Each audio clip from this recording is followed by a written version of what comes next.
Okay. Just a question. Can you see me? I can see you perfectly clear. Do you see No, me at all? No, you don't see me at all. Okay. No, you cool. you might not have your video on. Yeah. Yeah. No, that's fine. I was just checking. Yeah, Yeah. most people usually don't put their video because they're afraid they want to be anonymous. So usually Yeah. what I do is I just keep my picture in the center, and that way when I upload the recording to YouTube, everybody else is anonymous. They don't worry about, Yeah. yeah. Yeah. Yeah. Okay. All righty. So I'll start with, I think, where we left off last week. I think you were a bit concerned more so with my relationship with my younger daughter, that I kind of have to try to get back there or to nurture that. That's what I got from you, that you were concerned about that, yeah? Right. Was I correct in that, yeah? Right. Okay, you weren't, with my older daughter, you were not too concerned about my relationship with her, because I think it is a difficult one, always had. And what was more, I think, problematic for me was probably my relationship with my younger daughter. And also, when I would talk to friends about what was happening, they would all, what? Right. Layla, she's saying this to you, she behaved like that. And I would just, well, she has to learn. I know that she's trying to please her sister, and she's doing what her older sister is kind of, maybe expecting of her. But, I'm not going to pull her through this. She has to pull herself through this, yeah? Anyway, so I am pleased to announce that Thursday last week, I had a minor op on my eye. I had a cataract removed, which is quite minor. It's not serious. And I didn't inform my daughters that I was having the op done. And, we also had Mother's Day on Sunday. Yeah? In South Africa, it's Mother's Day too. Yeah. Oh, Yeah. okay. Yeah. So first on Friday, I received a beautiful gift from my older daughter, sent, well, like on behalf of both of them. And I didn't respond immediately. I thought, okay, I'll wait a day, or maybe on Mother's Day, I'll send her a thank you message. Yeah. But I didn't do it immediately. I had to kind of ponder over it. She had also on Friday, my older daughter now, she had sent me and then WhatsApp message, and then also an email, because there's some problem with their father's estate and with the executorship, and I think I've spoken about that before. And I said, well, I didn't want to get involved. But anyway, so she sent me the email, and I just said, thanks for the update. Yeah? Right. This was on Mother's Day? No. She sent it to me on Friday. On Friday, yeah. Okay. The message, yeah. So I just said, thanks for the update, because the concern was that the appointed executor had not yet received the authority from the master of the Supreme Court, because they need to have the authority from the court in order to operate bank accounts and just to start winding up the estate, yeah? Mm-hmm. And that had not yet happened. And then also I know, and I think I've mentioned this, but I'll mention it again, that the person who had been put in a position of trust to have an oversight function over their father's company, that this person has a similar type business, and that he and the woman who's supposed to buy the business, that they have been directing business into the other person's account. So, you know, there's a conflict of interest there, you know. Right. I can't do that, yeah. And her message said that, you know, they needed some money, bills like the salaries and the overheads. And the person who now has the oversight function said that if he didn't get the money by the Friday, I think, that he would have to notify the regulatory body, and that they would have to then cancel the license, which means that, you know, they have to shut the doors and they can't sell the business. So my instinct was to get involved, but okay, so that was like my never mind, and my better half is saying, no, don't. Okay. Right. And I was trying to frame it in my mind, like, how can I do that? Because I can prove to them what the other person had been doing. I can actually prove that, yeah? And it's like, no, it's not your business.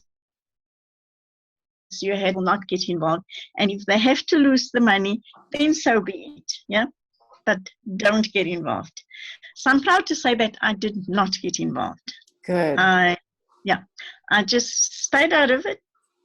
And I don't care how much money they lose in the process. It's not my issue. Anyway, so my younger daughter then sent me a message on Saturday. And she said, I hope you're okay after your op, because I had posted something on Facebook to show my Facebook friends what my face, well, I had my one eye covered, yeah. So I just kind of put it out there to say, hey guys, I had this op, you know, but I'll be okay, you know, after the weekend. So from Facebook that I was having, or that I had the op. So she says, Mom, are you okay? My younger daughter, do you want me to come around?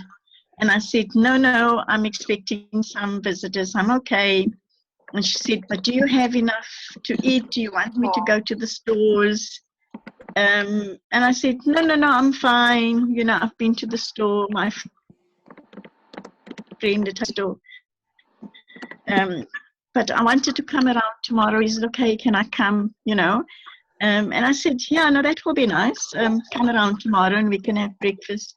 And she's like, yeah, but what are you going to do today? Do you have enough food to eat? Aww. And I said, no, I'm fine. I have food in my fridge, and my other friend is visiting me later on. She's coming here to feed me. So I want to, you know, the reason why I was doing that was to say that, you know, I feel that I don't want them to be nice to me when I'm down, if you like. Yeah? You must be down and polite when I'm strong as well. Yeah? Don't treat me as a victim. When I'm a victim, then I can't see, I can't drive, I can't do these things you want to come through for me. No, you must come through for me all the time. Yeah? To come through for me. Right. So anyway, you don't want her to be there just when you need help or something. You want her to love you in general. Yeah. So my daughter also, the older one, also phoned to say, you know, why didn't you tell us?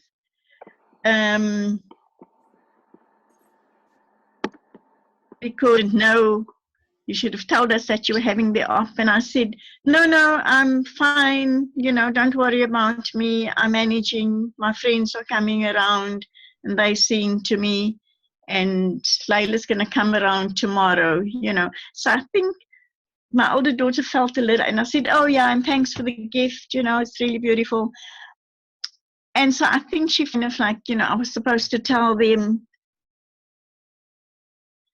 and well, I didn't. So on Sunday, my younger daughter came and we had breakfast, and it was nice. We talked mainly about her career. Oh. She had made a career change, and I've always been there for them in terms of their career and choice of career, and how to handle certain situations. Yeah.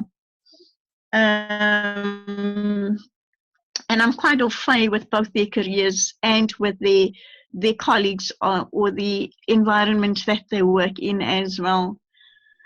So yes, so anyway, we just talked about like general things, and it was nice, just like the way it's supposed to be. There was no reference made to the estate or to their father or anything. I just once mentioned it to her because she said she had to now join a new medical aid. Asked me about my medical aid scheme, and I said, well, I belong to this particular one, and she wanted to know. I said it's not a good one, and I told her the reason why I'm choosing that one over another one, because with us, if you haven't belonged to a medical insurance for a period of time, then you get penalized, yeah? Right. And so with me, with most of the medical aids, I get penalized because my ex-husband wouldn't give me the information about the medical scheme that we belonged to. So, and I didn't know which medical scheme it was. So, because I had my own medical scheme, and then when I had the family medical scheme actually. And then when I left that company, so he had what we call it's a scheme. It wasn't a comprehensive one like I had, but even that counts in your favor. But I didn't know which one it was because I had never used it. So for a few years, we were on that one. It's called just a hospital plan, which means that, if you have like chronic illness or you get or there's rare disease and, and so on. So because I'd never used it, I didn't know what plan it was. I didn't even know which company I had used. So I just said to her, well, the reason why I'm choosing to use this particular one is because at least I don't have to pay the penalty. With other medical schemes I have. And so I mentioned that, that I was absolved of the penalty with this particular one, which is not the greatest one, but it's okay. Yeah. So that's the only time when I mentioned it. Yeah. Her dad. But otherwise there was no conversation about, and it was really great. And then she had a meeting to go to, so she went off to a meeting. We hugged when she got here, we hugged when she left. We also spoke about going away, like doing a weekend away together. Yeah. So yeah, so it's it's all just, it's fine between the two of us. Yeah. Right. With my older daughter, always had a bit of a difficult relationship, if you like, yeah, because she's her father's daughter, yeah. So there was always that. So I'm not to look. Of course, I want to have a good relationship with her, but I wasn't as hurt by her responses to me like I was with my younger daughter's responses to me. Yeah. So anyway, so that's where I'm at, and yeah, and I'm just carrying on, as per normal, yeah. And then, of course, things were not kind of that normal for me because, my eye operation and, and so on. But otherwise, I'm fine. So thank you very much. Yeah. Well, I'm really glad that you got to have some quality time with your daughter, especially during Mother's Day weekend. That sounds really wonderful. And I think you're really handling this in a very healthy, mature way. Thank you. Yeah. Really proud of you. I'm glad you're doing well too after your surgery. Yeah. Thank you. Thank you. You're welcome. Yeah, I see there are other people present, yeah? Yeah, you guys can either write in the chat if you want it to be anonymous. I don't have to say your name or anything because this will be on YouTube later, the recording. If you feel free to use your voice, you're welcome to speak into your headset or your microphone, and you don't have to use your name. And then if you want, you can mute and unmute yourselves.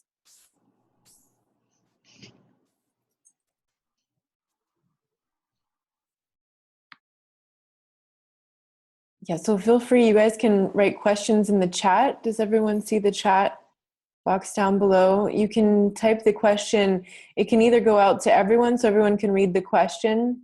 If you really don't want anyone to know who's asking, you can just send it privately to me and I'll read it. You're trying to unmute. Here, let me check, sweetheart. There you are. I hear you now. Okay. Oh, good. Thank you. Okay.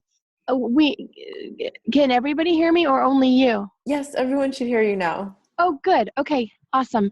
I called in a few weeks ago and you helped me with needing to confront somebody in a support group who was misbehaving within the support group. It was a live support group, like in person. Okay. Yeah, I remember. And it took me weeks, like 3 full weeks to even make the decision to see the person or not. And so I want to report back what happened. Oh, awesome. Yeah. And just share something that I think other people might be able to benefit from. The group leader, I reached out to her. I told her that this other support group member was being abusive, and I gave examples. I gave dates. Even her assistant saw one of the examples. In spite of all of that, the group leader said, well, I think this is an opportunity for you to be strong and meet with the person and, tell them. And I got manipulated into that mentally. Yeah. Even though I had told the group leader, I don't think you understand the kind of nature that we're dealing with. We're dealing with somebody who will not admit to whatever. The group leader, let me step back. The group leader talked with that same support group member, and that support group member lied to her. Right. Full-faced lied about what happened, of course, and presented herself like a hero and said I was aggressive and she was a victim of me. Okay, so in spite of all of that, the leader, who herself has gone through some abuse, not narcissistic, but different abuse, but she's skilled, she's trained, she works in the mental health field, she's senior, she still didn't see it and pressured me. And as I was thinking about it, I thought, this is really no different than the parent who looks the other way, who enables whatever. It was just completely the same thing. And I bought into it because I have been trained to give my power away to authority. Right. And it wasn't until I took a big step back, met with my therapist, who said, look, what do you do when there's a snake? And I said, well, I go the opposite direction. She said, so you don't go towards it and try to pick it up and hold it? Right. I said, yeah, but this is the thing, Meredith. I said, but how do I know I'm not being a wimp and not facing my fear by going into the lion's den or whatever? And that, she said, because you feel fear, that's your body's compass of saying, this thing is predatorial. This thing is bad, dangerous, stay away. Your body is accurate. That whole thing was so different for me because I have been so judgmental of myself not being able to face oppressors and bullies, and mostly I've frozen and I've run. So I didn't want to be the same person again, and run or freeze. She helped me see that, no, this is a conscious choice for me to say enough of my energy has been given away to this person who's abusive and narcissistic acting, and that's enough. I don't need to meet with them to only have them lie to me again and say that they're innocent. We know the nature. We all in this room know the nature of narcissists. So even if the support group leader doesn't, I know. And so I put that out there to her and I said, you know what, I actually don't want to meet after all. And I became judged by the support group leader. Right. And that's fine. My hands are clean of it. And now what I'm finding ever since then, as the universe loves me so much, is that left and right, I'm being faced with, I'm using my voice or I'm seeing where I'm oppressed and people aren't believing me. And I'm speaking up in online support group settings. And it's sort of hard, but it's actually really awesome. Like, I'm getting kicked out of groups and this and that, which has been a wound for me to always be on the outside and scapegoated and not believed and not heard. But I know that I'm now taking the warrior path, and I'm not just projecting my stuff onto people. I'm actually seeing the subtleties that other people can't see if they haven't been affected by this kind of behavior and manipulation. And these are groups that are all like love and light kind of, like, Right. so I'm all about love and light also, but I'm about holding that along with discernment. And so they are saying, that I must just be triggered, and love and light to you, sister. And we hope that you feel better, blah, blah, blah. And I'm like, no, I understand what being triggered is. I could write the book on being triggered. And I'm not saying I'm not triggered. I'm saying that this person has spoken in ways that are manipulative and condescending, and I can see it. It would just be nice if other people could too, and then not have the person keep doing it. So that's my report. My report is I stepped away from one battle. I'm now stepping into other battles, and I feel so much stronger than before we last talked. I feel it and I know it in me, even though it's very rocky. I'm so happy to hear that you're finding that inner strength, because, this point that you brought up is like, I think what most of us feel at some point. Like, I know, especially with bullies and like other female bullies that I would meet like at school or some other random place, this was the same situation where it would happen that the person is narcissistically abusing you and you're trying to get other people to see and nobody's paying attention. And you brought up this really valid point where, sometimes it's another narcissist that's like getting that person to abuse you because they just love watching it, and they want to abuse you. And if they can get a proxy to abuse you, then it's even better. They don't have to do it. But sometimes it's just an enabler. It's another codependent. It's another person who's making excuses for and looking the other way, either because one, they don't want to be the target of the bully. Like, they've done studies with school children. And what they find is that the bystanders will identify with the bully. They will much easier take the bully's side, even when they know what's happening is wrong, because you don't want to be on the bad side of the bully. You don't want to be the brunt of what the bully is putting out there, which is why people identify with that. And that's really dangerous. It is just as dangerous if it's, a loving, codependent, empathic person who's enabling that just because they can't see it, or they're just too terrified to take a stance against it because they don't want to be the target of that bully. And then sometimes it's another narcissist. Like, I had a spiritual mentor who was like encouraging me to go back for more from this bully. And he kept saying, well, you just hid away like a coward in your room, hiding away from her and writing about it. You should have just talked to her. She would have just told you that that's not what it was at all. And that's not what she meant. And I'm like, exactly. That's why I didn't talk to her. I didn't want to be gaslighted anymore. Like, I had enough of the abuse. And, sometimes like the I Ching talks about this, Chinese philosophy. I think this came from Lao Tzu and, Sun Tzu, in the Art of War, where he talks about, leaving the battlefield is not necessarily like surrendering, right? Leaving the battlefield before you lose your life shows strength. That's you saying, I'm not up for this battle. I don't want to fight this battle. I'm going to step off the field. I'm going to yield to the opponent, but I'm not going to yield in a way that I surrender myself and I make myself a martyr and I let that person just continually abuse me or hurt me or drain the life and soul out of me. So I think you handled that really well. Like, you tried to speak your truth. The person couldn't recognize that the group leader who's supposed to be there to protect the safety of the people in the group couldn't see it, encouraged you to engage some more with that because they just don't get it. And, I think with most human beings, that is the answer. Work it out, talk about it. But when you're talking about narcissistically abusive people, it's a whole different animal. And just like your therapist said, it's like a snake. Like, maybe you're a snake charmer. Maybe you've been trained and that's your life calling and you want to be up in front of that snake and risking your life and your health and your safety at every moment. But if that's not your path, then run the other way. When you see the snake, you don't want anything to do with that. And, some people argue too that like, well, everybody's a teacher and you can always learn something from someone. And that's true. But that spiritual teaching can also be hijacked by an abuser to get you to keep going back for more abuse. And so only you can decide where that limit is for you. And I think you set a really healthy limit. And I'm really, really proud to hear about that. And I'm really glad you reported back to you because I was thinking about you the other day and wondering whatever happened with that and how that all worked out. Thank you so much. Yeah, I'm really, really happy to hear, and that you're finding that inner strength too, because it is so hard when you feel like you are so alone, like nobody gets it, nobody sees it. And then you're right back where you were, like probably since childhood, wondering if you're the crazy one, if so, what's wrong with you? Why don't people Yeah. see this?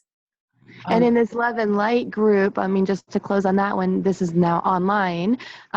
It was the man who spoke to me in the way that he did, and it's all these women defending him, saying, but we know him, but he's a longtime member. And I'm speaking up saying, just because someone's a longtime member doesn't make them infallible.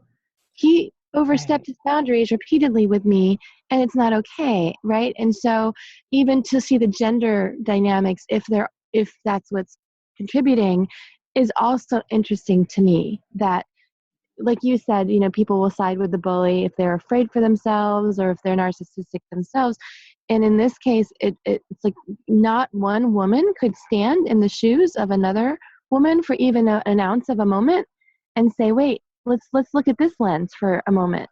I am new to the group. If he is so established, then shouldn't he be actually more gracious and open and not nearly as abusive as he was, right? I mean, but everybody just jumped to that, and I'm debating whether or not to stay in that forum or not, because the old me did a lot of cutoff, like not randomly, like I would try, and if things didn't work out, I'd cut off from this friend or this partner or whatever.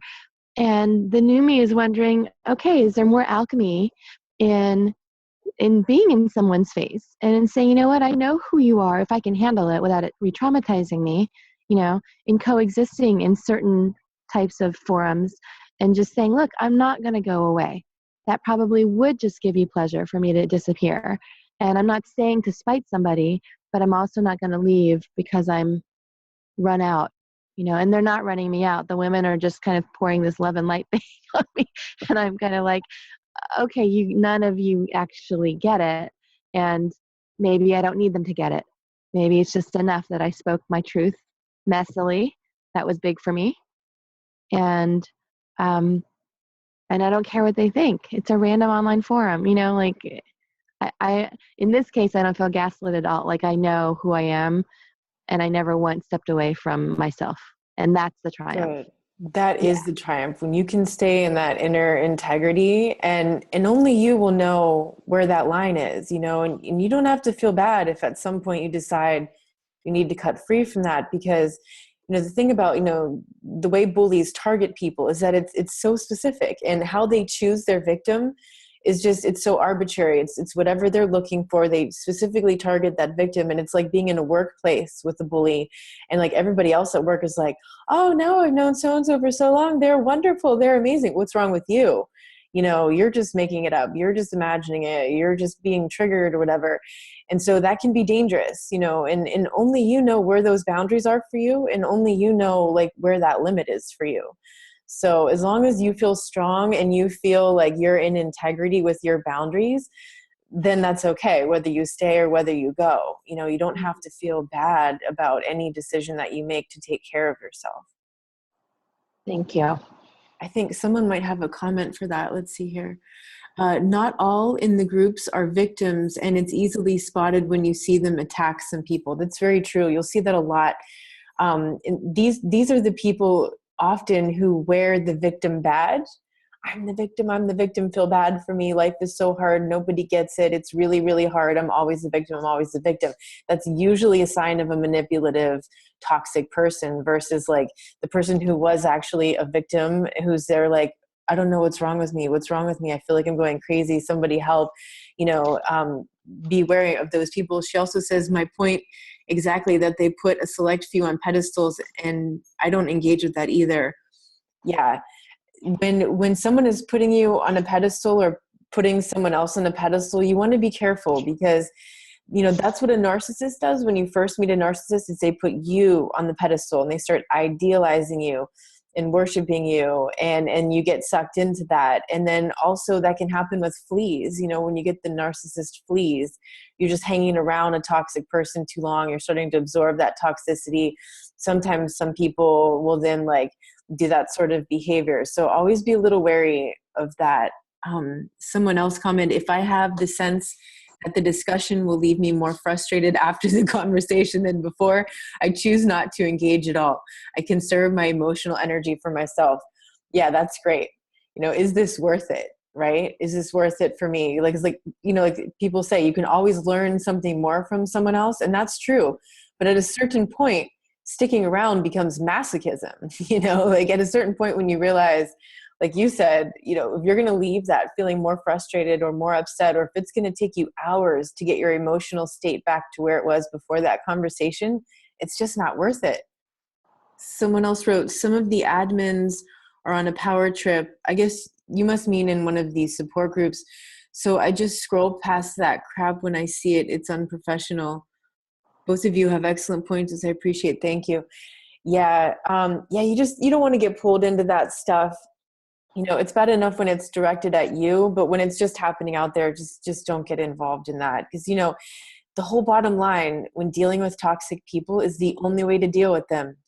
The ideal way to deal with them is no contact. Having no contact with them, not giving them power, opting out, of any games that they're trying to play. Cliques will be found everywhere. Indeed. Yeah, it's like high school.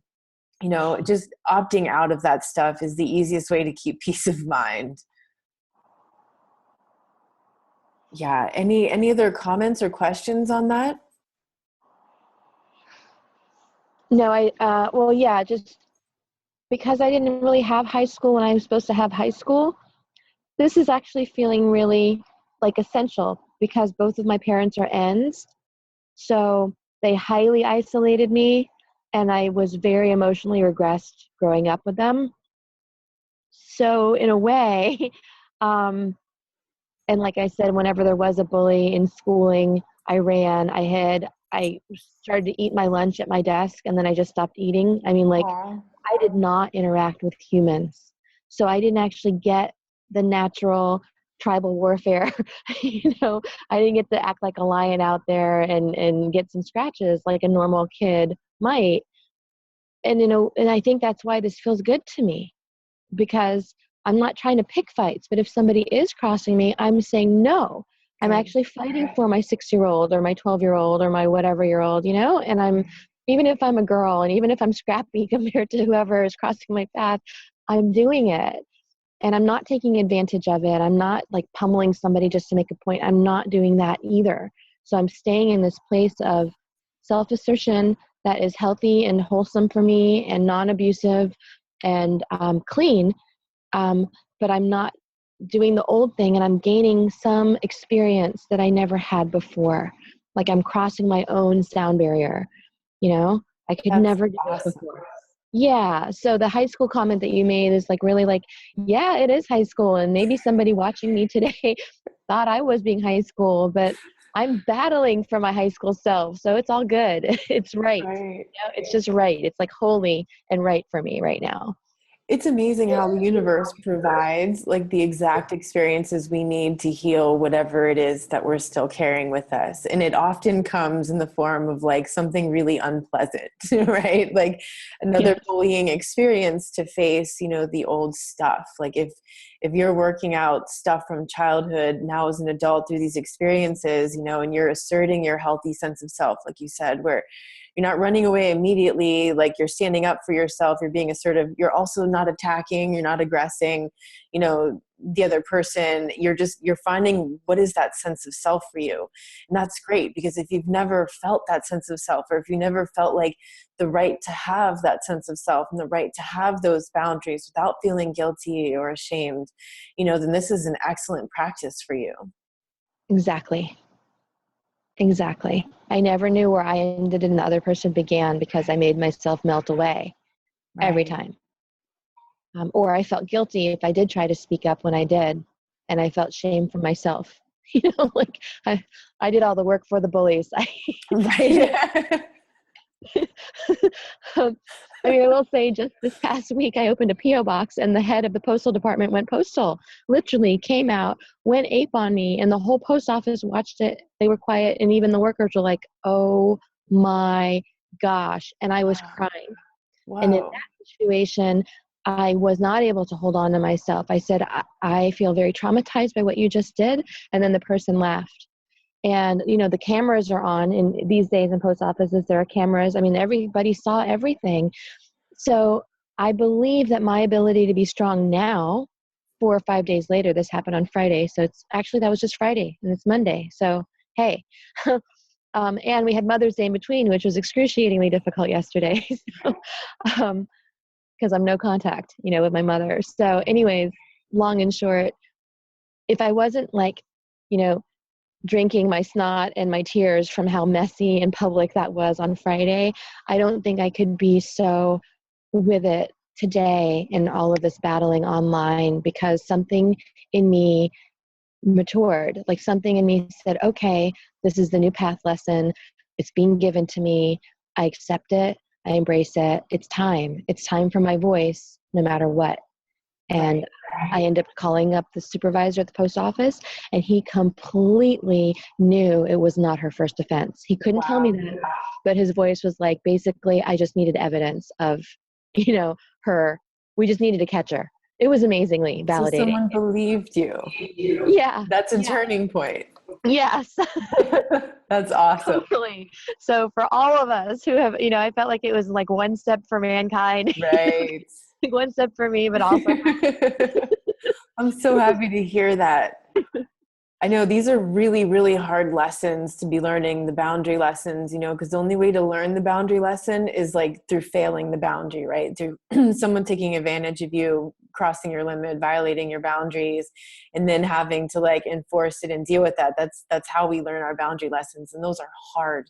And you're doing a great job. I'm really proud of you. Thank you so much.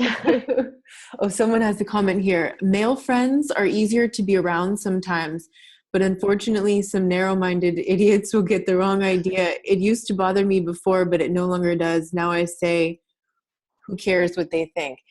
Yeah, and this is the lesson that all of us who have been people pleasers learn, right? Is like we care too much what other people think. We've been taught to put a lot of value on what other people think, and that's really hard, because sometimes it ends up paralyzing you from standing up for yourself, from being who you are.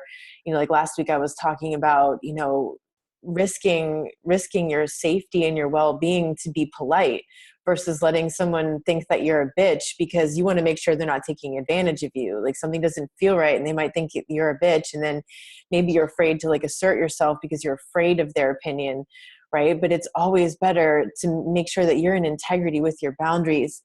It's hard when you know they get it wrong. I know, because you want to defend yourself, you want to tell the truth, and it's just like in those situations where the narcissist gets the flying monkeys and they launch the smear campaign. Like we're all just in that situation. Like you want to vindicate yourself. You want to tell the truth. You want to tell people what's happening. You want to, like, you know, put this word out there and nobody wants to listen to you. They're listening to the narcissist. Then you end up looking even crazier or more unstable and unhinged by trying to tell people the truth. And that's like a huge test, you know, for yourself. Like, how much can you validate yourself? You know, if you're not going to get anybody else to validate, to see the truth, to realize what's happening, or at least to acknowledge it, you know, because sometimes people just turn a blind eye because they don't want to be the target. But that's when you got to be there for yourself. You got to validate yourself. You got to give yourself permission to hold that boundary, to be in integrity with yourself, to stand up for yourself, to assert yourself. These are tough lessons. These are really, really tough lessons. But so, yeah, and like I think if the tree falls in the forest and there's nobody there to see it, you know, did it really fall? Like, it's incredibly satisfying what you're describing. I think, you know, Kiss saying that about being assertive too, like it's messy and ugly, and people did look at me like, oh great, I'm the one who's going postal in the post office now, right? But there's a secret satisfaction in knowing like I stood up, I know who I'm standing up for, and I'm honoring the one that needs to be honored. And I'm taking responsibility for honoring her instead of looking for rescuers outside of me, which is what I've done my whole life. That is also big. And after the postal thing, a woman came up to me after the supervisor left and all of that. She says, I saw what happened. Here's the supervisor's boss's number. Wow. You know, you can call. And she says, I won't leave you until you're done with your postal transaction. At first I thought, wow, thank you so much. I want to say this on this phone call. Because here I thought she was kind, and I was like, thank you so much. I said, how did you get to be so strong? She says, well, I don't give a F, you know? And I said, well, I need some of that.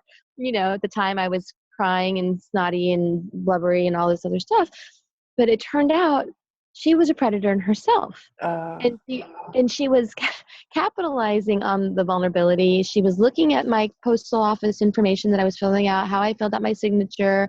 Then she was talking to the postal worker that I was there with, gave him her number so that they could work out some deal. Like the whole thing, I was like, my spidey senses are just up in arms right now. And at the very end, she looked at me, she says, you're going to call me, right? And I nodded my head and I was like, but I already knew in myself, oh, hell no. I just have your number to know the one to block if you ever do call me. You know, like that's how quick my learning curve is right now. Good. That quickly after crying and after being shaken up, I could already see, no, even she's a predator. I can sniff it and I'm not falling for it. And we are on, universe. You know, we are on this fast clip of like, I can't rest. There's no rest. There's no, you know, do you know what I'm talking about? Like, no it's rest just for the weary. yeah, that.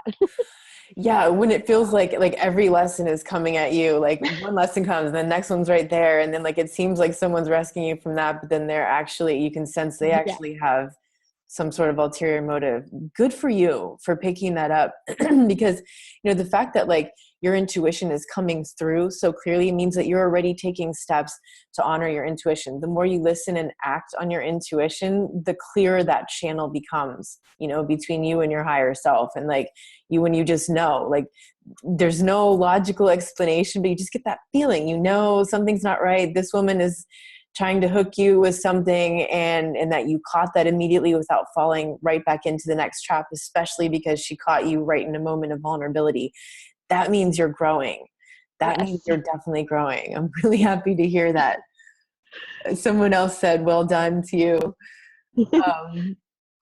Let's see. Someone says, I've done that. I wish I hadn't. I think you're talking about trying to vindicate yourself in the smear campaign.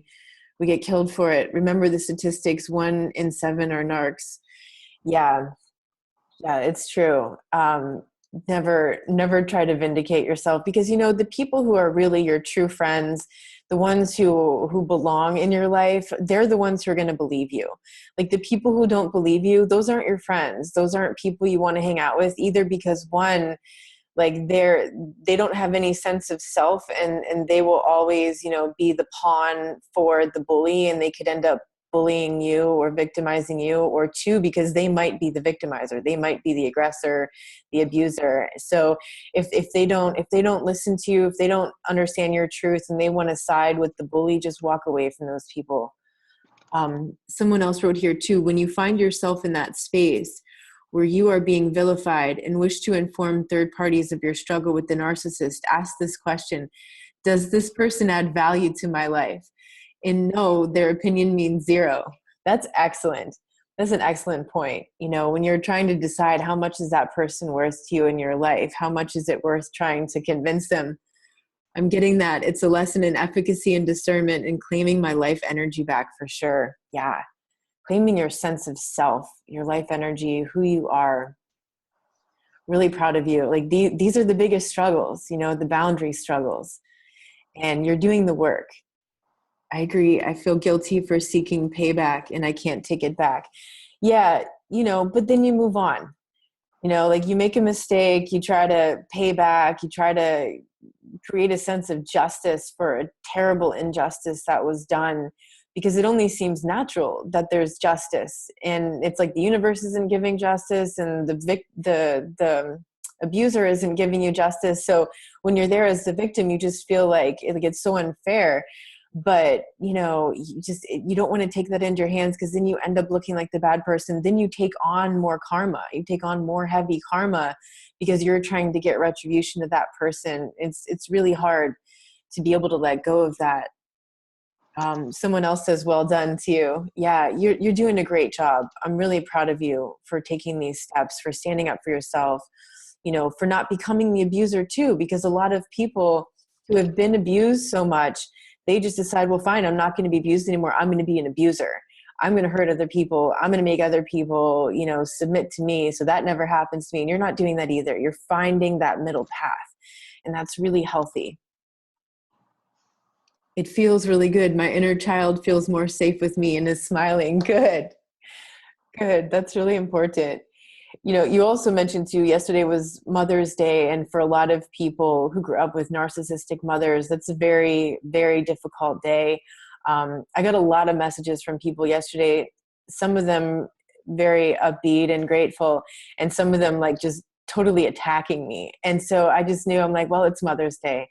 People are being triggered, and they're looking for a punching bag. They want to transfer it to someone else. And it's true. I think when you're looking through Facebook newsfeed and you see all these people who had like a really healthy relationship with their mothers, and you see this love and support, and you could feel this like in a post. You can tell when someone's like faking it, right? But then you see this post and it's so genuine, and you see this love between like a mother and a son or a daughter, and you wonder like, what was that like? What is that like? And I think that's why, Mother's Day can be really hard. But, I tell people like, use this day to celebrate the fact that you're there for yourself now. Like you were there for yourself enough that you got through that. And here you are now as an adult, and you're still surviving as an adult, and you're learning how to thrive now, and you're learning how to give yourself that love that you never got as a child. And when that comes up, like, let that inner child play, let that inner child have joy, find that like innocent curiosity, and do those things that gives you that unending joy inside, this like amazing childish excitement feeling, because maybe you never really got to live that as a child, or maybe like any shred of joy that it appeared that you had was just immediately taken away by a narcissistic parent and shut down and punished. And so now as an adult, you got to be there for yourself. You got to give yourself that love you never had. You got to allow yourself to experience that joy without guilt, and to celebrate too the great mother, this planet, Pachamama, as they call it in Peru, because this earth nourishes our bodies. Like our bodies wouldn't survive. Our spirits wouldn't have a vehicle with which to live this life if it weren't for this earth, like constantly nurturing us. So that's where I go on Mother's Day, is to celebrate the happiness and these sorts of feelings. Someone else here. Oh, back in a minute. Okay. So any other comments or questions?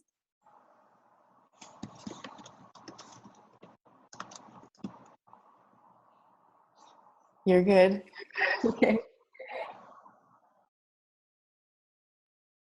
Any other comments or questions? I think I see a couple new names. If you'd like to be anonymous, feel free to write in the chat. You can even send it privately to me if you don't want anyone to know where it's coming from.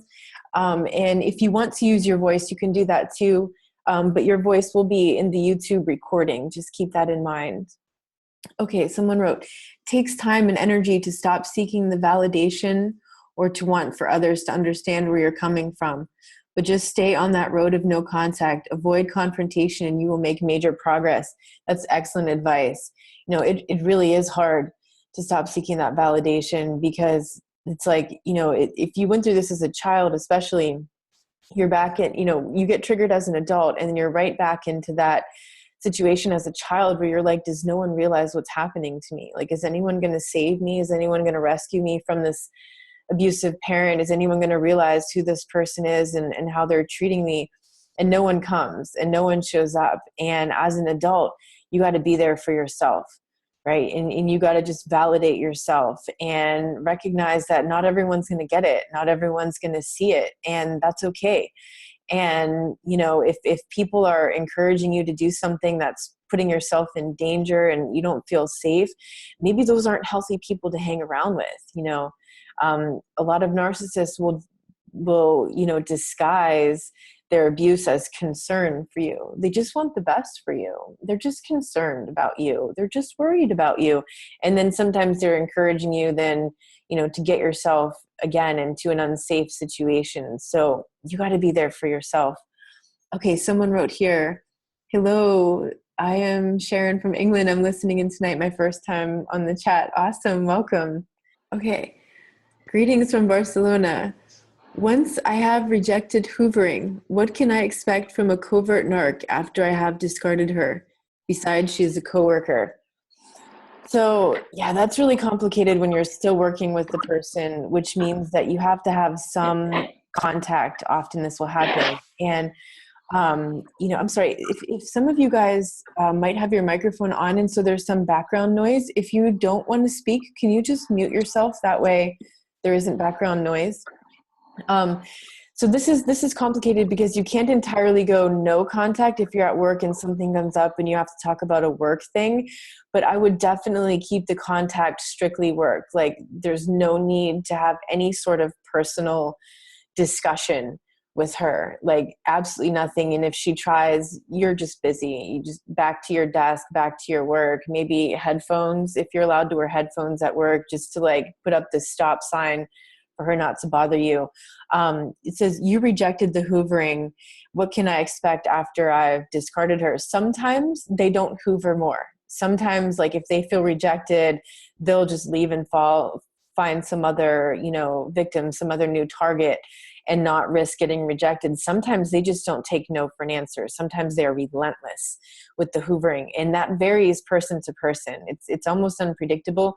There is the trend that the hoovering tends to happen, and it could happen way down the road because the way they work is so bizarre. Like they might abuse you now, and you're both aware that this is a bad situation for you, and they know that you're on to them and all that, and then you leave. And then months later, you'll get this text or some communication out of the blue, and they're like, I miss you, or I love you. And you're like, wow, how did we go from that to this? Because this person just, yes, exactly, right. Yeah, this person just wrote off everything that happened, and they're just hoping that you're going to forget all of that, and that, with this I love you or I miss you or whatever thing they're putting out there, that they can just trigger you right back to the happy times and the good times. And no, don't fall for that. That's a trap. And, that's part of the abuse cycle. The abuse cycle is idealization and devaluation, sweet and mean, kind and cruel. And it's not one or the other. It's not like, well, this person's really nice and only sometimes they're like this. No, they're constantly going back and forth, and it might be longer. Some people, they have longer parts of the patterns where like they're kind and nice for like several days or several weeks, and then the cruelty comes in again. Some people it's within the same day. Some people it's within the same hour. You could be having a conversation and they're like being so warm and opening, and you're like, okay, and you start to fall into them, and then as soon as you're like there with them, they're just gonna like smack you upside the face with something, and it's right back to the cruelty. So just don't fall for it. Don't fall for the hoovering, any attempts at that.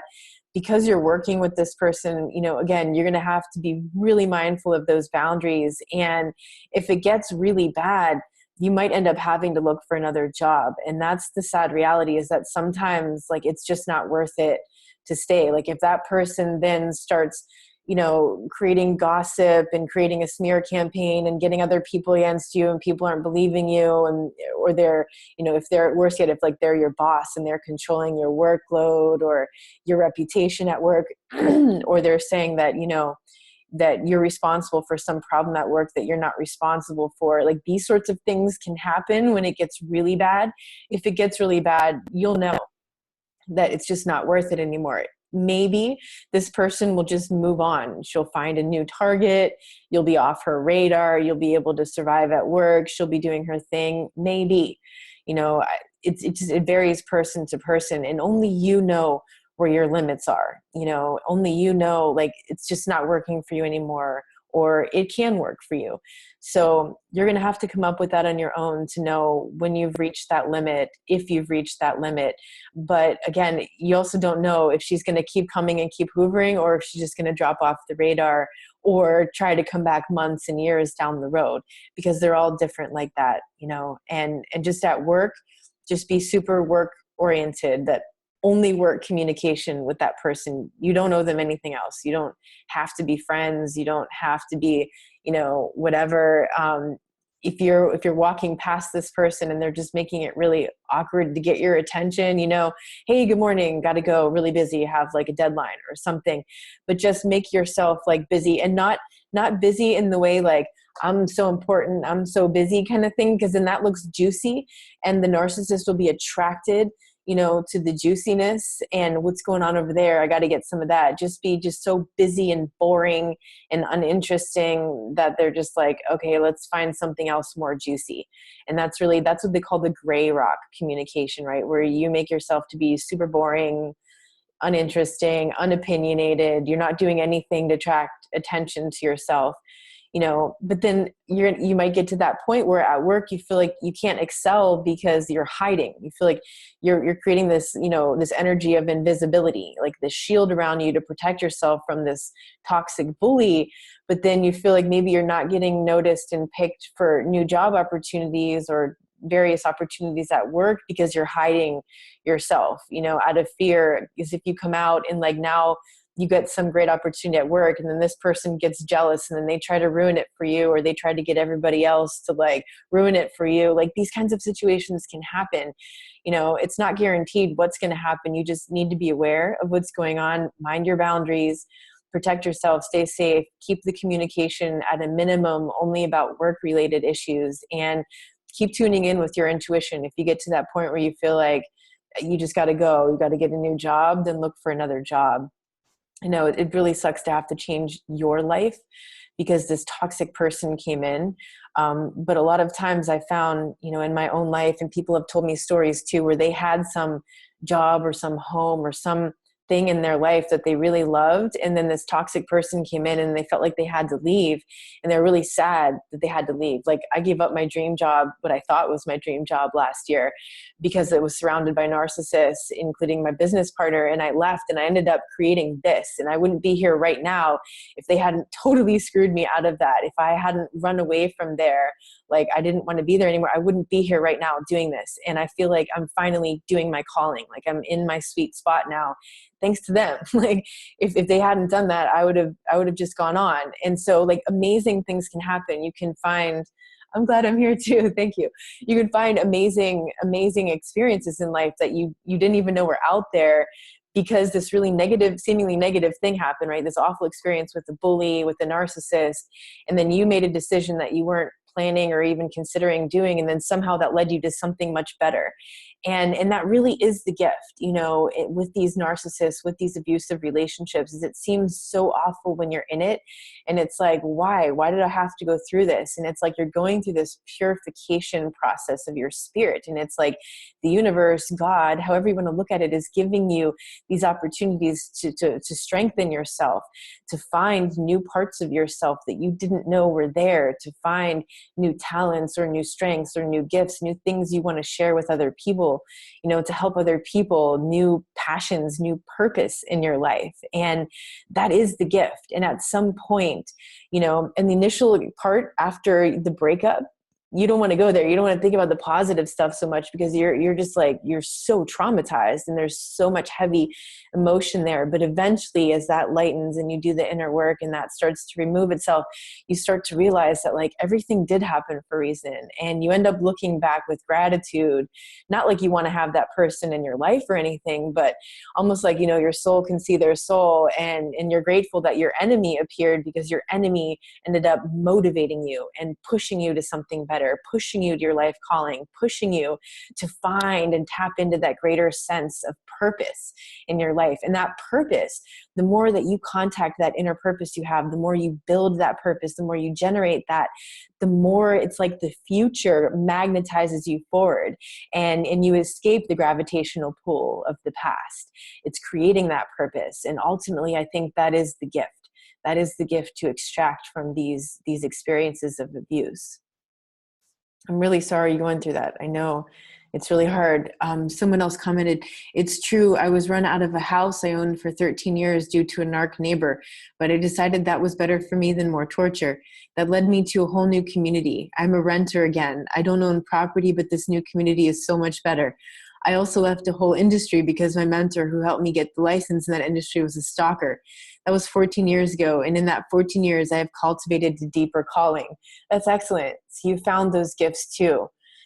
There's always these gifts, you know, and it's just really hard to see them at first. And most people immediately because there's all this heavy stuff to process first, you know, the loss and grief and going through that whole cycle, you know, until you can get out. But the more you can start to cultivate that sense of purpose, the more you open your mind and your heart to the idea that maybe this is happening for a bigger reason. You know, maybe it wasn't just so that I went through this pain, because that seems pointless, right? Why did I go through this pain? Must be for something. And, you know, I think maybe it was Einstein that said there's like two ways of looking at life. One, as if nothing is a miracle, and the other, as if everything is. And I choose to look at life like that. And when I'm in it and it's really horrible and it's really, really bad, I'm like, this is awful. I can't believe this is happening. I don't know why it's happening. Okay, I know someday this is going to make sense. And I just keep telling myself that someday this is going to make sense. Someday I'm going to understand why this is happening. Someday I'm going to understand how that pushed me somewhere else, even though I can't see that right now. And I just try to remind myself that as much as possible, because that pulls you through it. Because when you're in it and you're like, this makes no sense, there's no purpose, there's no meaning. When you feel like the sense of meaninglessness, it's very hard. And Viktor Frankl wrote about that in his book, Man's Search for Meaning, when he was at the Nazi concentration camps. And he realized that, you know, the people who survived were the ones who created a sense of meaning, something in their mental state, you know, something to believe in, something to work towards, some future goal they hoped, you know, to be reunited with their family, or to, you know, some kind of career goal to change the world, to share their story in some way. Those people who found that meaning in the moment, those people who shifted their mental state and realized that the only thing we have control of in life is our mental state. How we show up in every moment. That's all we have control over. You know, I think most of us as codependents, we got into these relationships with abusers and we saw them as like a bird with a broken wing, and we wanted to fix them and we wanted to heal them and we wanted to make them better. But in doing so, we tried to control them, right? But ultimately we realized like that was a disaster, because you can't control anybody else. You can't change somebody else. People change because they decide to change. They choose to change. And most people don't change. Like vast majority of people does not change because the pain, the perceived pain of changing, of the unknown, right, is always bigger than the pain of staying where you're at, until you reach that moment where some major crisis happens, some huge catalyst happens that forces you to change something that you otherwise wouldn't have changed, because suddenly the pain of staying where you at is much greater than the pain of the unknown and jumping out there and trying something new. And ultimately, the only thing you have control of is your mental state. The actions you take, the choices you make are based on your mental state. You know, so when you get into those places where your mind is just a mess and you're feeling self-defeating and you're feeling down and you're feeling self-doubts, that's what you got to take control of. Sometimes it's the only thing you can take control of in your life is your mental state, and it will change things. It will make a difference. Are narcissists conscious of their toxic behavior? So I think that there's different levels and degrees of this. I think that for some people, or at least sometimes, it's so unconscious that that's just who they are. Like this is a personality disorder. Like that's their personality. That's who they've become.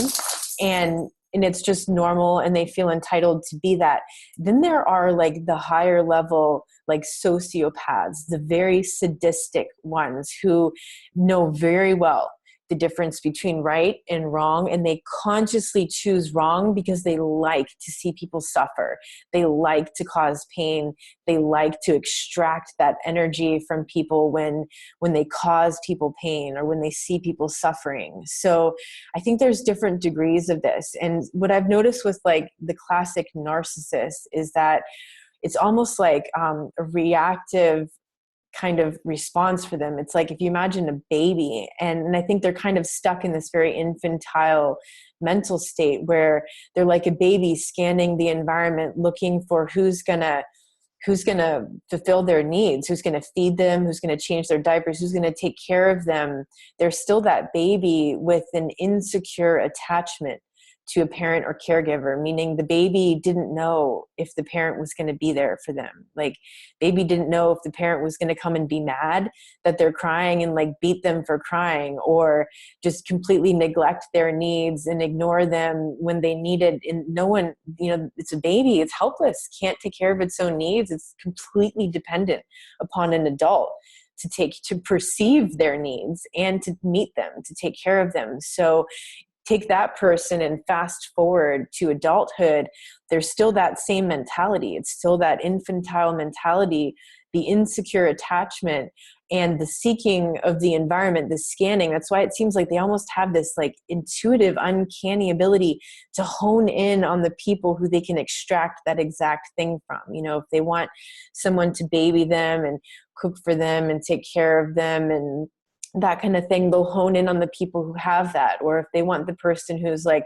incredibly forgiving and always overlooking these faults, well, they go off and have affair after affair after affair, whatever they're doing, and they know their person's going to keep forgiving them and taking them back. Like they know how to hone in on the people who meet. And I think, for a lot of them, it's unconscious. It's like a subconscious drive to seek the meeting of their needs. And that's why narcissists are so dependent upon their supply. Like, they can't survive without that narcissistic supply. It's like a baby that can't survive without someone meeting their needs. Can they move from one level of narcissism to another? Possibly. Yeah. Someone else says, yes, they can. That's really possible. Maybe they start off at one level and then they have some other really traumatic experience and they just decide like that's never going to happen to them again. No one else is ever going to do that. And all people are horrible. So they're just going to be like the most wicked person. And then maybe they become like, this super sociopath who just goes through life trying to make people suffer and extracting that energy, because that's the energy that feeds them, and extracting resources from people.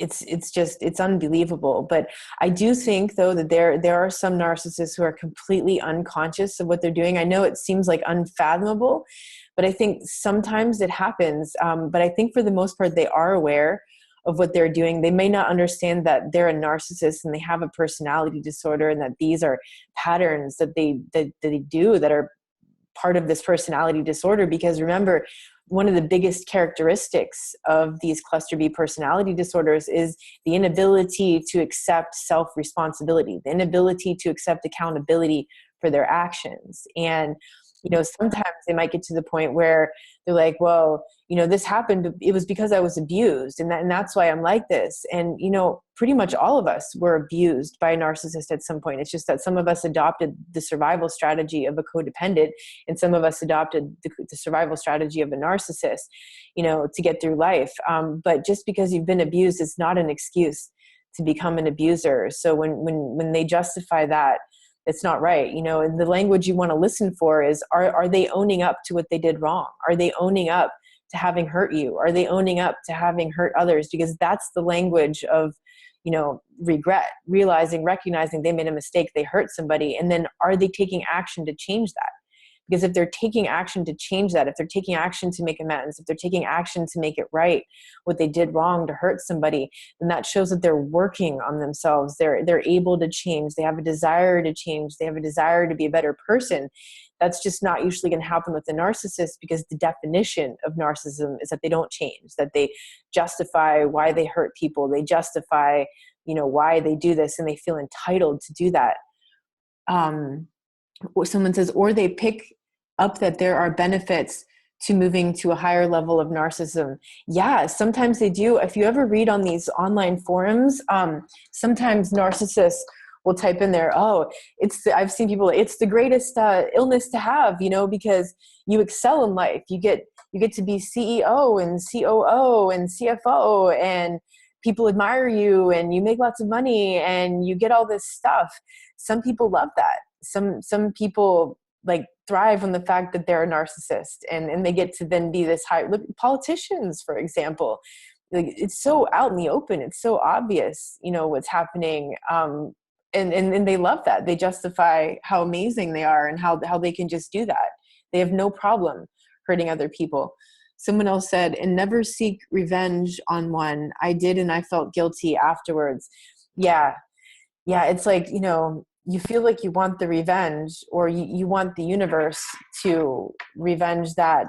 And it's like, it's not happening. It's, you feel like karma's not coming back. And so you take matters into your own hands. It only makes it worse. Like in the short while, it might feel like, oh, I really want to write this email and say these awful things and tell this person what an awful person they are. And they really shouldn't have done this, and it's not right, and they should make it right.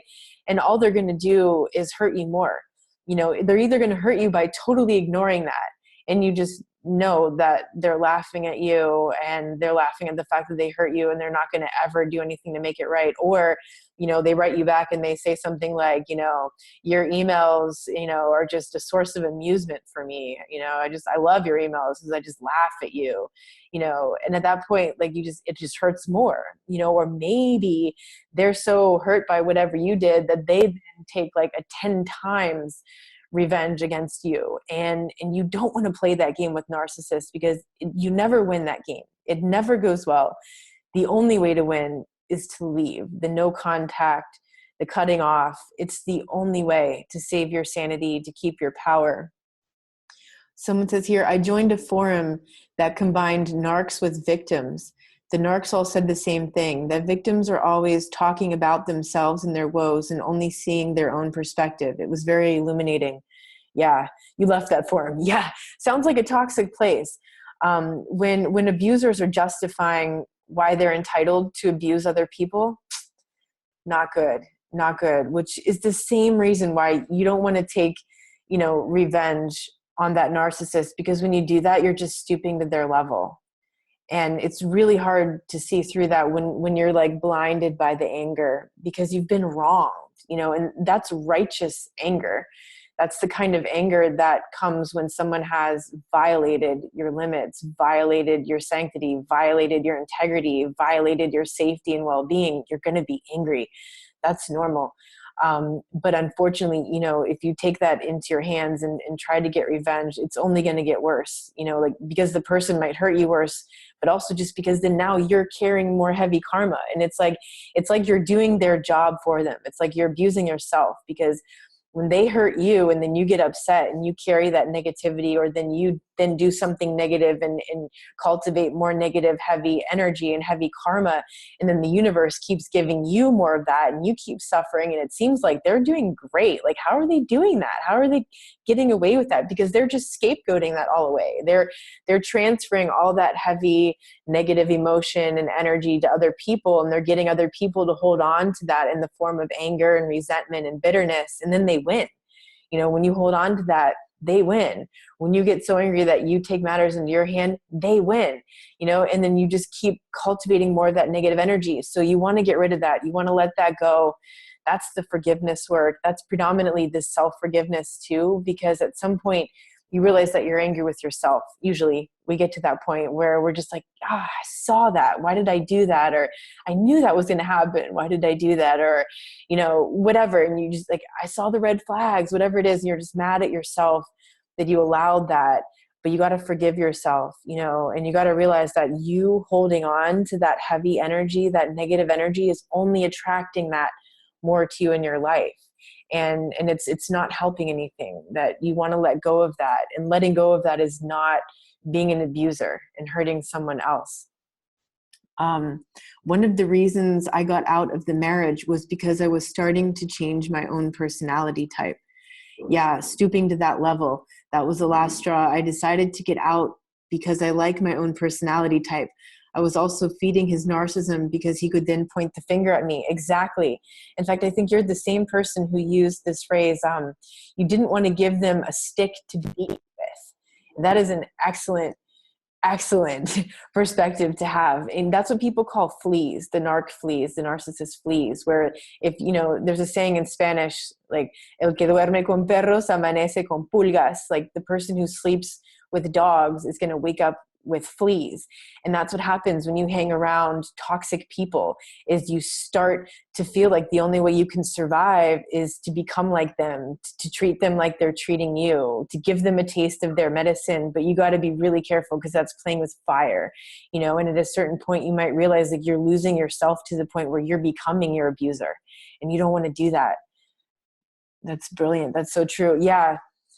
Yeah, you don't want to catch those fleas. And like, the thing is, like, when you're surrounded by toxicity, you're going to pick it up to a certain degree. And that's why you got to get those people out of your life, because you're inevitably going to become them if you hang around with them. Like, it might be Les Brown. It was one of these famous motivational, inspirational speakers that is famous for saying, and people in business repeat this over and over, you become like the 5 people that you surround yourself with. So if you want to be healthy, then hang out with healthy people. You know, if you want to be a certain thing, hang out with people who are already living that quality, who are already living that dream, because then it becomes like contagious. You start to be like them. You start to do those things. If you don't want to be toxic, if you don't want to have that energy in your life, then don't hang out with toxic people. Get them out of your life. Move them at least to the periphery. Like, if they're family members and you're feeling that guilt and you don't entirely want to cut them off, at least get them out of your inner circle. Those 5 people who are in your inner circle, push those people to the periphery. You know, and those people who are closest to you, only people who are lifting you up, only people where there's a mutual upliftment and supporting. Someone says they literally can't see the abuse. They actually do feel like a victim of the victims who they were describing. And from their view, watching them talk, it actually made sense to me. Crazy land. Yeah. Yeah. Some of them will even justify that. Like, one narc told me, you know, he was supposed to have done this thing for the business. And then at the last minute, of course, he's bowing out of his responsibilities. You know, he found some girl he wants to go hang out with and schmooze her. And he's out. And I'm like, but you were going to do this. And you said you were going to do this. And he's like, no. He's like, you know, growing up, my dad would always bully me into doing what he wanted. So I'm just going to do what I want. It's like, okay, so you're just going to become the abuser. Every now and then I'll get a message from a narcissist saying, wow, I saw one of your videos and I just realized, like, I was running away from my dad or whoever my whole life, and I didn't want to be like that. And I ended up becoming that person. And then I don't want to be that person. You know, like, they had a moment of lucidity where they realized that. Someone says, I lived with my narc parents. It was just a few months, but they were 2 of my 5 people had to leave. Yeah. Yeah, because if you don't get out in time, you get to that point where you reach the event horizon of the black hole and it's over. There's no getting out. Like, you get sucked in so deep that there's no recovery from that. So when you start to feel like you're getting pulled into that black hole, like, you need to get out. You need to get all of the fuel you can get to escape that gravitational pull and get the heck out of there. A therapist told me to keep them out, and by God, I burn that bridge. Yeah. Way to listen. Yeah. Yeah. You know, and that's the thing. Like, we always hear, you know, don't burn bridges.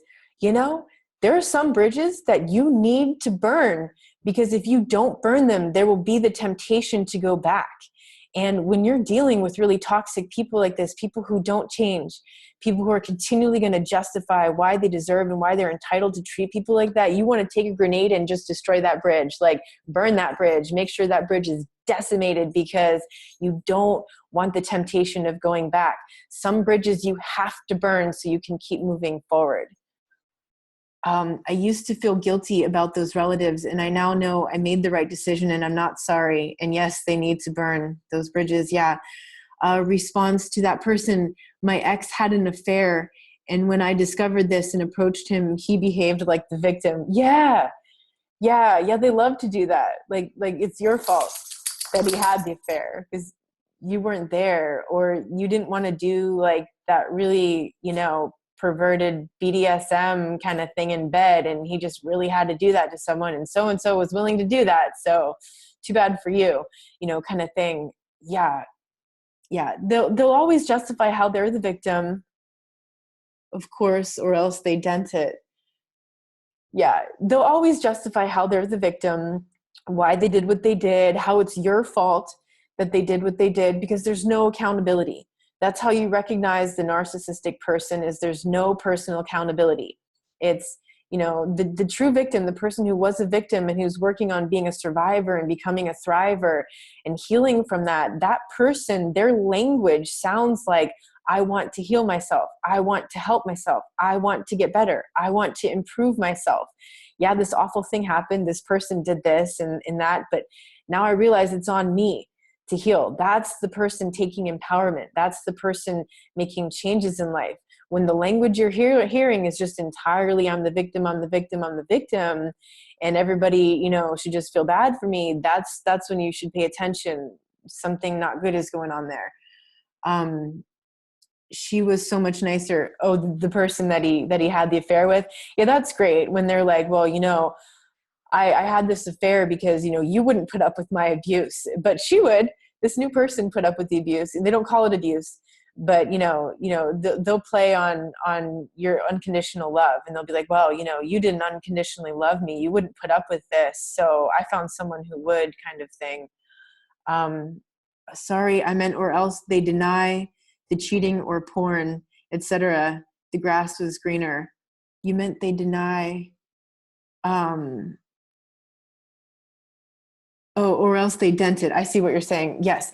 Or else they deny it. They did. Yeah. Oftentimes that'll be what happened. Like, you might have total evidence of what the person did, of the affair, of the cheating or whatever, but there will always be this shred of plausible deniability. I mean, and even when it's like so obvious, well, but I didn't this, or, but at least I didn't do that, or no, that didn't happen. No, you're crazy. You're just imagining it. You're hypersensitive. You're overly jealous. I'm noticing that you're quite possessive of me around females. They'll come up with all these sorts of minimizations and key gaslighting phrases to justify why they abused you, to justify why they did something wrong, why they had an affair, why they did whatever, why they lied to you. Yeah, that's just how they are. I had the evidence and presented it to him. It was a letter she had written to him. Yeah, and then, then the plausible deny, well, she's just crazy. She's just obsessed with me. She's in love with me. I didn't do anything. They love to do that kind of thing. It's the most delusion I've ever seen, almost like split personality. The good person they believe they are and the abuser they actually are. Yeah, I was jealous and crazy and upset, etc., but still I'm the one who's wrong. Yeah, because they're manufacturing those emotions. They're getting you, they're provoking you to feel that way. And then they're telling you that there's something wrong with your reaction to the abuse. There's something wrong with your perception of what's going on. And yeah, there's no winning that. Like, the only way to walk away from that with your sanity is to walk away. It's not to try to be right. Your ego will want to be right. Your ego will want to win. Your ego will want to take control of that situation. The only way to get all three of those is to leave. It's to give yourself, I'm right, by recognizing I'm being abused and this person is not going to accept accountability. I'm going to leave. I'm right. I'm in control, meaning I'm cutting off contact. That's it. I won because I left, because you're never going to win the argument. They're never going to acknowledge that you're right unless they can somehow blame you for what's going on, which only makes it worse. It just makes it worse. Yeah. So you have to take that control back, that power back, and just walk away from that, knowing that is crazy making. You're not going to accomplish anything by trying to get them to realize what's happening, or trying to get them to admit what they did, or trying to get them to accept accountability without blaming someone else. Fortunately for me, I'm not the jealous type. I left for reasons of abuse, not the affair. Yeah. It's unbelievable because, you held that really strong, thankfully. You held that really strong. A lot of people who aren't the jealous type will get in deep, so deep that they lose their sense of self, and suddenly they feel like they're jealous of, this new supply or the affair or the person that they're triangulating with. And then they start acting in ways that aren't within their own character and their own personality, because they feel like they've totally lost a sense of who they are. That's when like you're in trouble. You need to get out. When you feel like you don't know who you are, when people in your life, like when your friends, your close friends and your family are telling you, you're not the same anymore. something's not right. You're changed ever since you got into that relationship, or ever since you started working with so-and-so, or ever since, you know, you living in that house with so-and-so. You're not the same person. That's a sign. That's a red flag, because sometimes it's the closest people in your life that see what you don't want to see. And I've heard this from a lot of people. They're second guessing, like, well, you know, maybe he's really not abusive. Maybe he's not that bad. But you know what? My daughter keeps telling me, Mom, you're not the same. Mom, I'm worried about you. Mom, I really don't like that guy. So I'm just not going to tell my daughter that I'm hanging out with him again. And it's like, God, what are you doing? Like, if you feel like you're hiding something from the people in your life who really care about you, who really love you, if you're hiding that as a secret, it's probably because you feel ashamed of what you're doing. It's probably because you know that's not healthy. It's probably because you know that if you tell that person what you're doing, they're going to call it out and they're going to tell you that's not okay. That's not okay for you. You know, those are big red flags. When you notice that part of your personality, part of yourself is getting lost and you're becoming like something you're not, and then other people in your life are telling you you're not the same, those are red flags. You know that you are in an abusive relationship when this is the last person on your mind when you go to bed at night and wake up with them on your mind in the morning. Absolutely. If you go to bed and all you can think about is you're just rehashing those conversations, yeah, not in a positive way, right? If you're rehashing those conversations, I should have done this, I should have done that, can't believe that happened, second guessing, did they really do that? Did they really mean that? Is it really abuse? Maybe am I overreacting? If you're going through these kinds of inner dialogues constantly, and it's like constantly, yeah, not a good situation. If you wake up in the morning and the first thing you're thinking about is how mad you are at that person, probably you're in an abusive situation. Those are definitely red flags. You're welcome. I'm glad. I'm starting to do that now. The forum, I was disrespected by every one of those ladies. You're starting to do that now, meaning you're starting to think about all those interactions and things. Yeah. When you're getting to that point and it's like, it's sucking away all that mental energy. No, not good. And that's where everybody gets in these relationships, is when you get to that point of obsession. And that is a key characteristic of the narcissistic abuse. When you are obsessed with that person or the details of what happened, the situation, the argument, the things like that, when you're obsessed with it, something's not right. And even if it's just a forum, like some kind of online support group, if there's like things going on and you're getting obsessed about that, it's not healthy. Something's going on. You know, are you defending yourself? And when you get to that point where you recognize that you're defending yourself and you keep spending all this energy defending yourself, it's not right. It's not a good situation. It is the only way to recover is to leave. I hate that it makes me lose. Right. It feels like a loss because you're stepping off the field. You're losing the potential of the support of that group, you know, but there will always be another love and light forum out there. Yeah. There will always be another place where you can get support. There will always be another person. There are 7 billion people in this world, right? It's like, when you really think about that, like, why do you hang out with people who treat you like shit when there are 7 billion people in this world? Definitely there's more possibilities. And we get ourselves into this thinking where it's like, well, no, I'm trapped in here and I'll never meet anyone better. And I'll never find other people. I'll never meet new friends. I'll never meet another partner. I'll never meet someone who takes me, who loves me. No, get out of that thinking. 7 billion people. 7 billion, that's one person, or that's like some small little group in some small little corner of the universe. 7 billion people. That's a lot of people. Yes, it is. Yes, it is. So always bring your mind back to the possibility, the new potential, instead of staying stuck in the old situation and trying to fix and trying to control a situation that's entirely out of control. You know, accepting that you can't control that. All you can control is your mental state and how you show up, where you choose to show up, where you choose to spend your energy and your time. That's right. So to hell with the wolves and the narc cliques. Yeah, just let that be.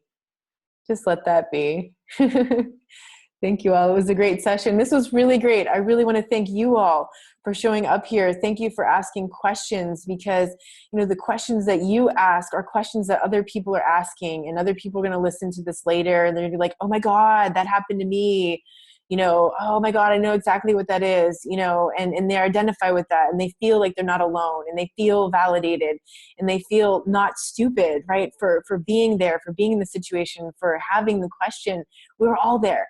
So I really want to thank you for being vulnerable, for expressing that, for sharing that with me, with everybody who's here right now, and with everybody who's going to listen to this later. So thank you all so much for showing up today. I'm sending you all a big hug. I will post this recording later. And thank you again. See you guys soon.